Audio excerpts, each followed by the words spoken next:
Hello বন্ধুরা, আসসালামু আলাইকুম। চলে আসলাম প্রথমবারের মতো পদ্মা সেতুতে। টোল প্লাজার সামনে টোল দিচ্ছি। হঠাৎ করে নিরাপত্তা কর্মী আমাদের বাধা দিচ্ছে, মানে ঢুকতে দিবে না। কারণ জানতে চাইলাম, তো আমরা অনেকগুলো বাইক ছিলাম, একজন আরোহী হেলমেট ছিল না, সেই জন্য আমাদের ঢুকতে দিতে চাচ্ছিল না। পরে একজনের হেলমেটের সাহায্যে আমরা ভিতরে ঢুকে গেছি।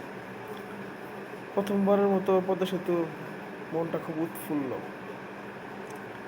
তাই খুব জোরে টানাটেনে যাচ্ছি। সেতুতে উঠতে হবে, সেতু উঠতে হবে। আর সবচেয়ে মজার বিষয় হচ্ছিল, রাতের বেলায় বৃষ্টিতে ভেজে পদ্মা সেতুতে অনেক মজা লাগছে।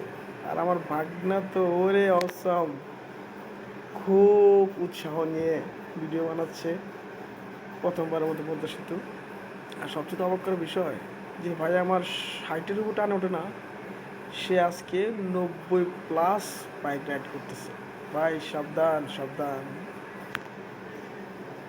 তারপরে এই যে আবার ওই পারে চলে গেলাম, ওই পার থেকে আবার ব্যাক করলাম।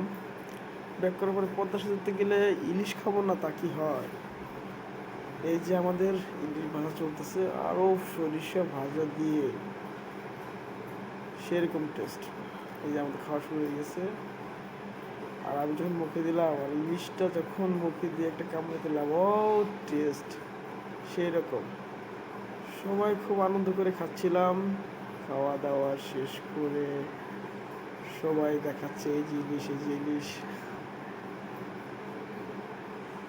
তবে এই বৃষ্টির ভিতরে কষ্ট হলেও অনেক এনজয় করছি, অনেক মজা করছি।